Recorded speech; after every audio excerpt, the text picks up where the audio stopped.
really those opportunities and the structure of the community is built to help you gain that momentum and really anchor into different parts of the community, whether it's the work sprints, the workshops, the mastermind sessions, or even just the circle chats to ask questions, to get feedback, to make collaborations, to connect with other community members, because there's so many opportunities and things that can happen. The magic of when a group comes together.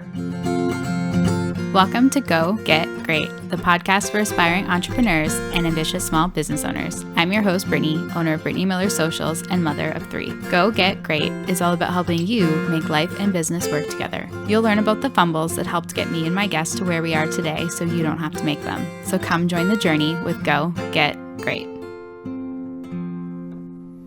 Good morning and welcome back, Amanda. I am so excited to have you on the Go Get Great podcast again.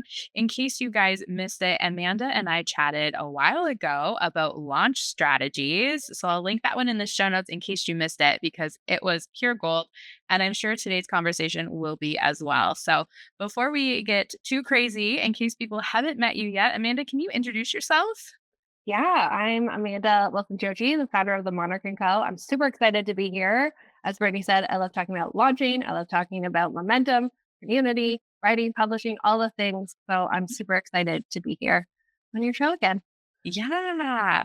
So today we're going to be talking about community, but as you can tell, Amanda does a lot of different things. So I'm excited to hear how you bring community to all aspects of your business because although they're very diverse, they are very interconnected. We were talking about that today before we hit record. So I'm excited. But community means a lot of things to a lot of different people. So can you kind of explain what community means to you and how it applies to your online space? Ooh, that's a great question. Community, I think for me, is everything. It's the thing that gives you momentum. It's the thing that gives you connection, the thing that gives you inspiration. So for me, especially as a business owner, but even just as a human, community is necessary for kind of everything that we do.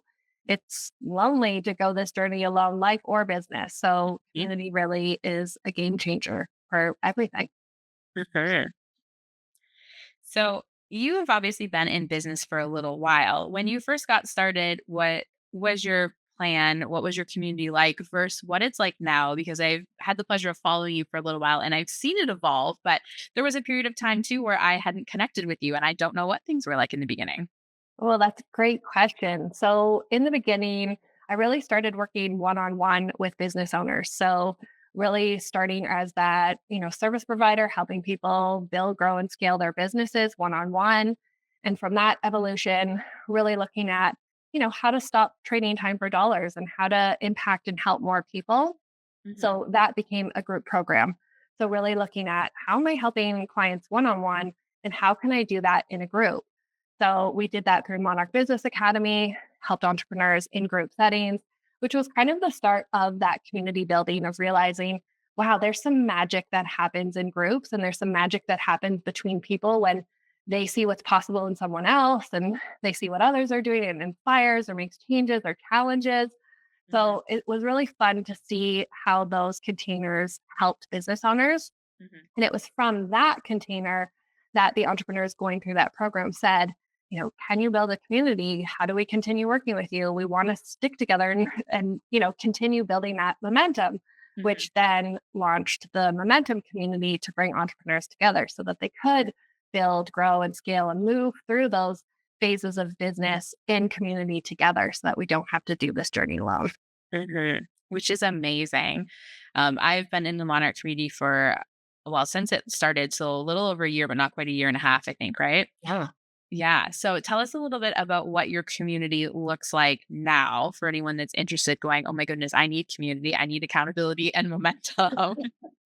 Yeah, for sure. And it's all those things. It really is, it's community led, it's co-created. So I take the feedback of members really seriously. So the structure of the community is really to help those things. So every week we have our weekly work sprints on Monday, really to anchor in that week and help you get the momentum and the focus that we need as CEOs and people who are running business, not just working in our business, but working on it.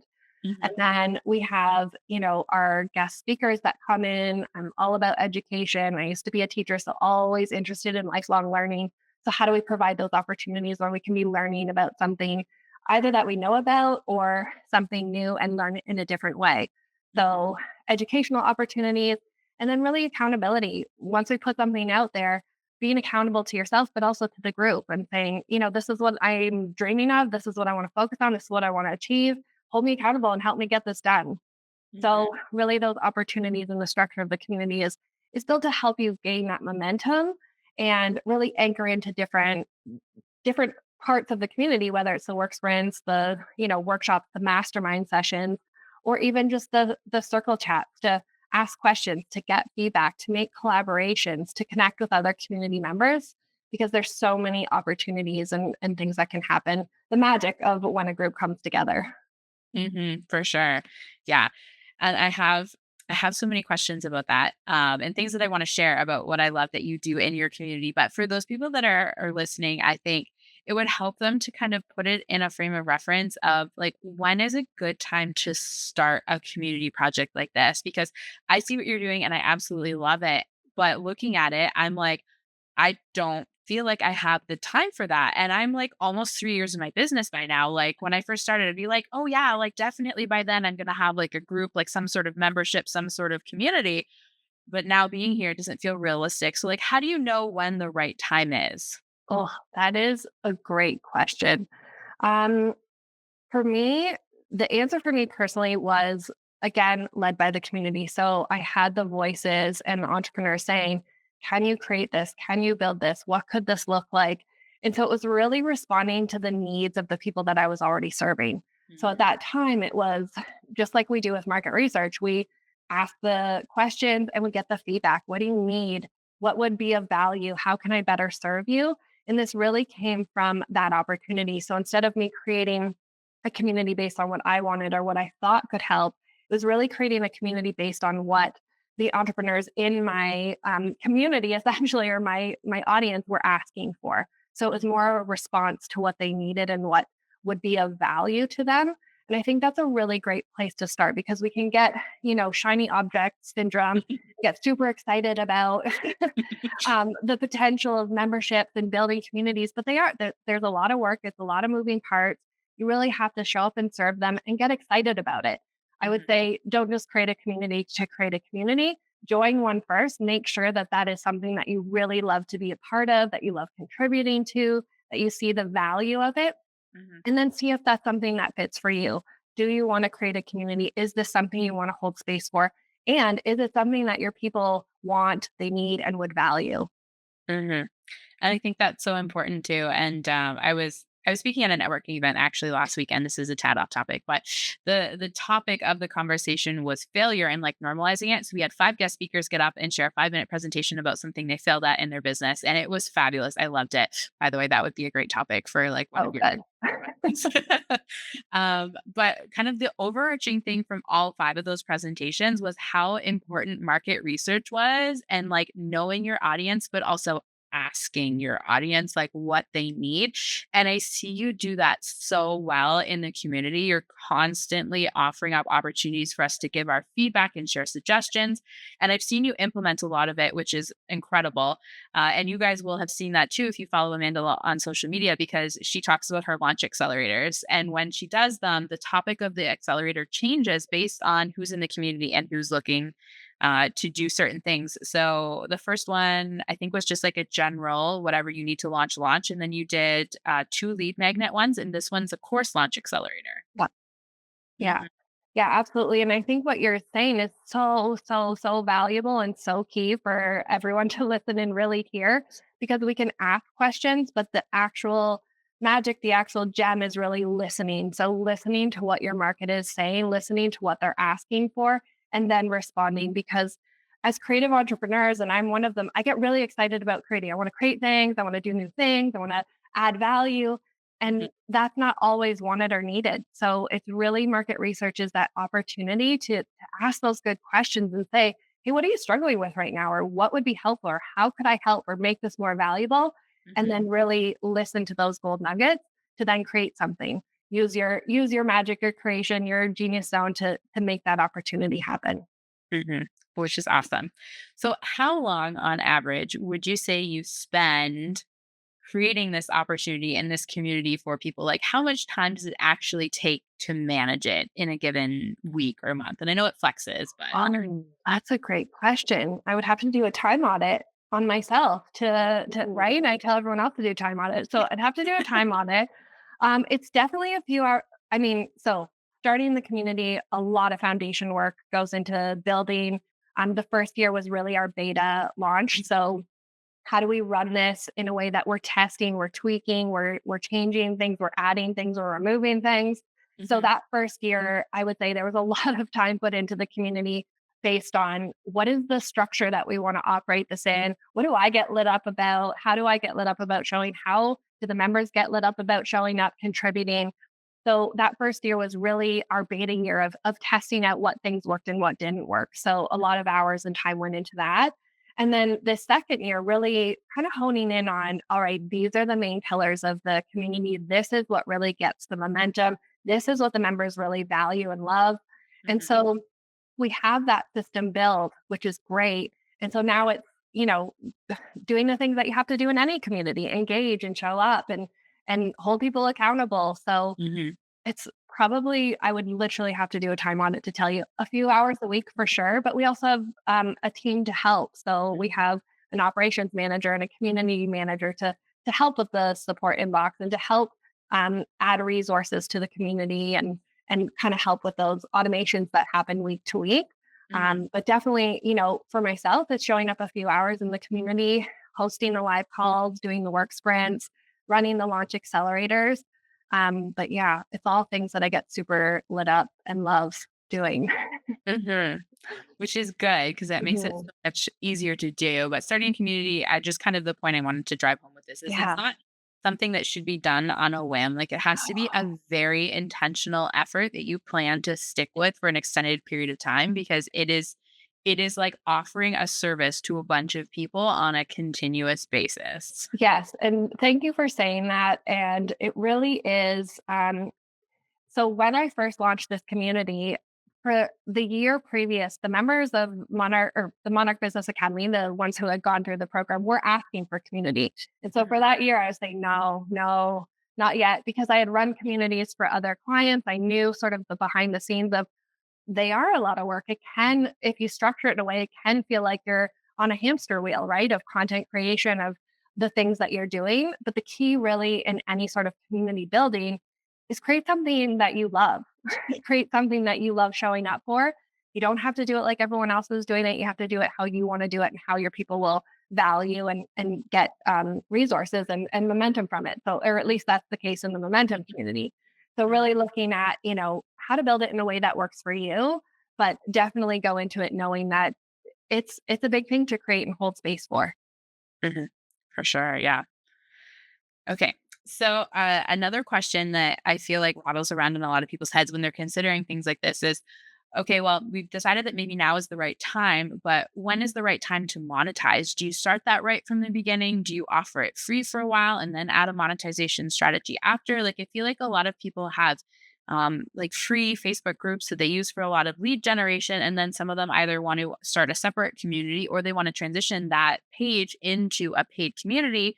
Do you have any thoughts or recommendations on kind of what that process looks like? Yeah, absolutely. There's so many ways that you can structure this. There's free, there's paid, there's low ticket, there's high ticket, there's top of funnel and bottom funnel. So it really looks different for so many businesses. So I wouldn't want to give a blanket statement and say, okay, every community should start free and then monetize or monetize and then go. So it really depends on what your overall model looks like. Mm, The way that I did it initially was running the signature program on our business academy, and then the community was on the back end of that. mhm, So there's others where you can reverse that model where the community is at the front and then you run a signature program on the end. So maybe a higher ticket item. So you can do kind of a range of different things, but it really depends on the overall strategy for your business and the big vision. What is the big vision for this community? How do you want it to serve your people and what's going to make the most sense for that overall vision? mhm. Yeah. I like that. And I think, and I feel like I say this so many times, but I think a lot of people miss that. They go about doing all of the things, but they're not connecting it all to where they want to go. And then they're wondering why they're over here instead of being on track to reach their goals. Yeah. Yeah. I love that you talk about that because it is so important. Everyone's like, I feel like it's a bit of a taboo thing for people that don't come from a business background. They're like, I want freedom. I want flexibility. I want to do what I want to do. And it's like, and that's great, but it still needs to align to where you want to go later. Yeah, absolutely. And having that big vision always in focus, like this is where I want to go and this is, where I'm headed.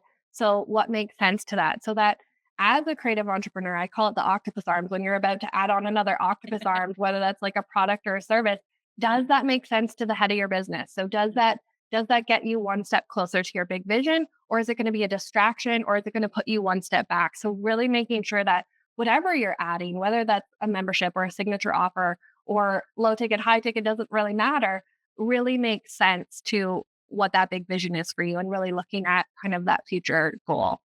Hmm. Yeah. Okay. Love it. All right. So we're going to do a community. We figured it out. It attaches to our strategy. I love it. We're putting the pieces in place. So now we're ready to tell everyone about it.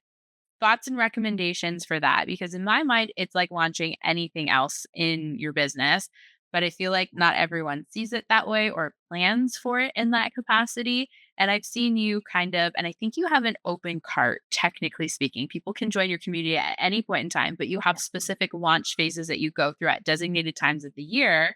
Mhm. Can you talk a little bit about how you market your community to grow your audience? Yeah, absolutely. So if you are just thinking about starting a community and you haven't quite launched that yet, it would definitely be doing what we talked about earlier, that market research, having those conversations, building that wait list of people who are really excited and wanting to join the community so that what you're creating is wanted, needed, and necessary. And then when you go to launch it, you have people that are ready at the door saying, okay, let's go. I'm ready. I'm ready to join. So the longer the runway, the better the takeoff. I'm going to say that. But really Listen to making our sure, launch episode.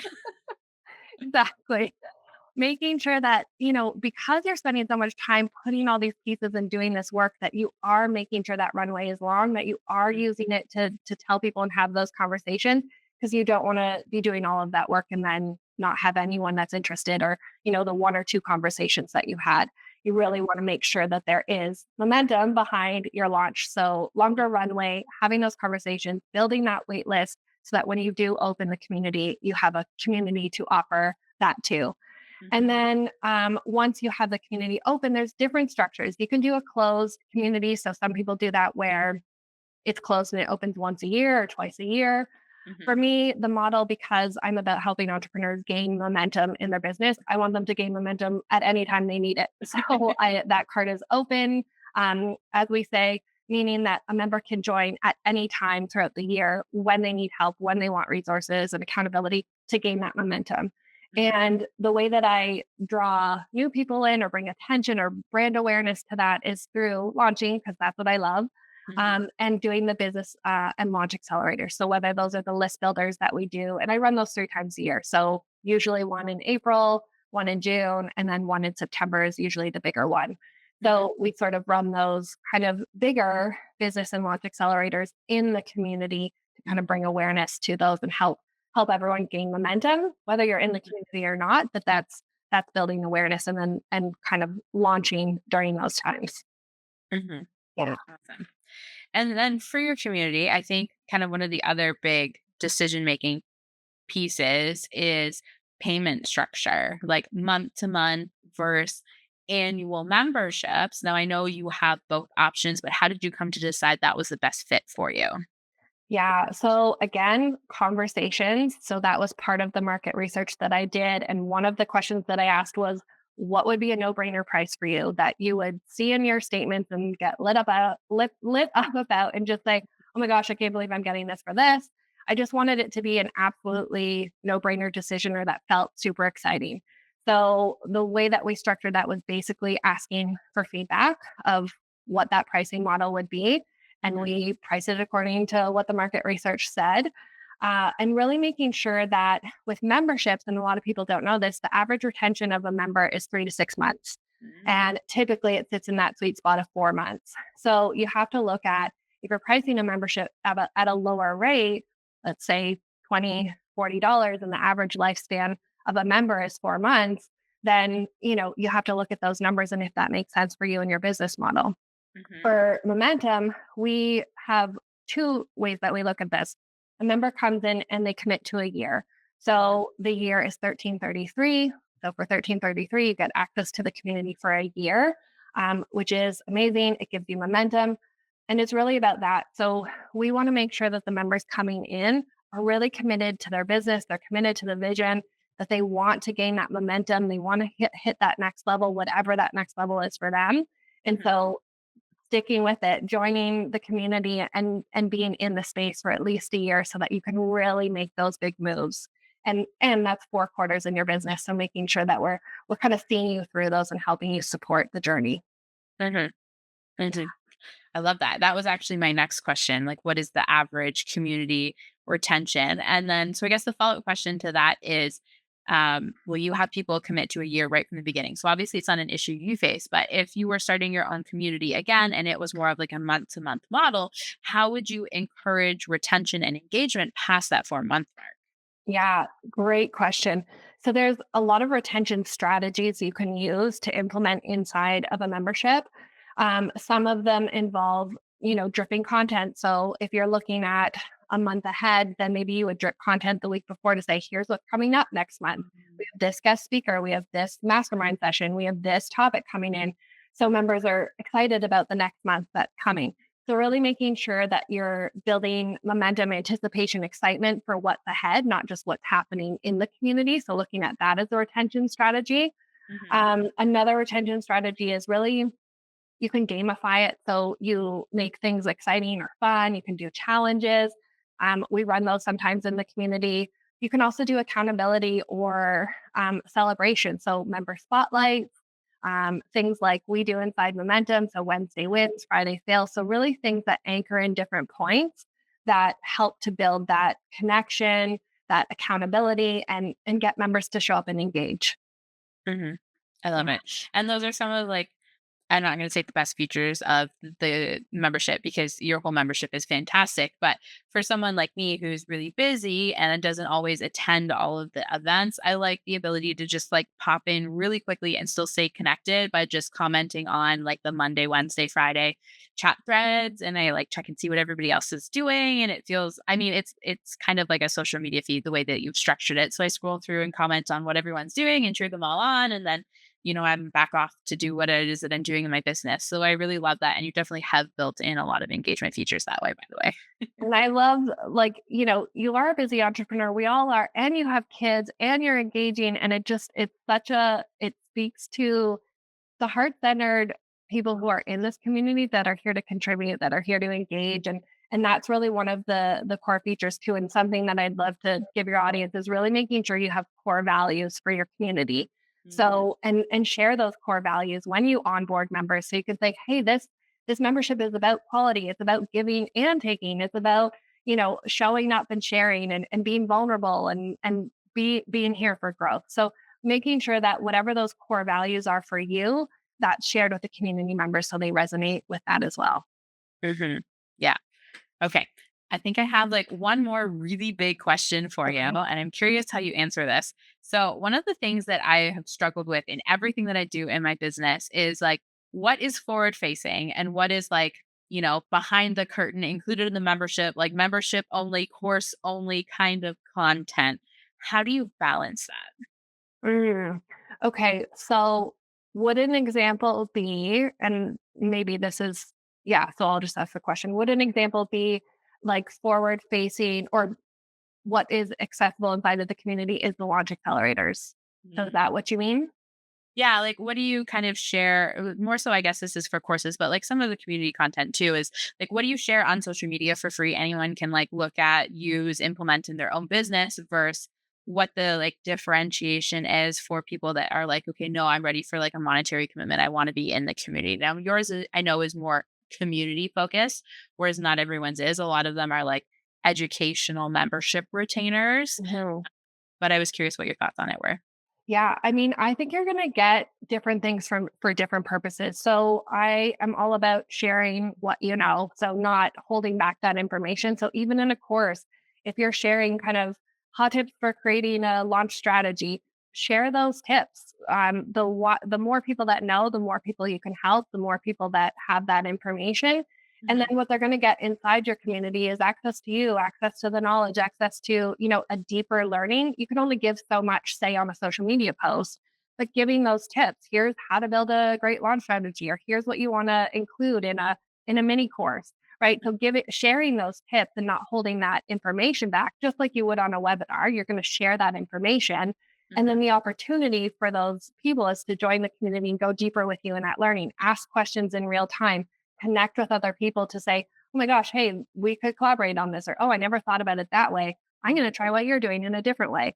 So there's always deeper learning in a community. So for that question, I'd say share what you have, share what you know, and then use that as an opportunity to see, oh my gosh, if I'm getting this much value from a social post or from a webinar, what am I going to get inside the community, which is always so much more. Mhm. Mhm. Love it. Okay. Now, can you tell us, well, is there anything else that you would like to mention that we maybe haven't talked about that's community focused? And then I'm going to have you tell everyone how they can join your amazing community. Amazing.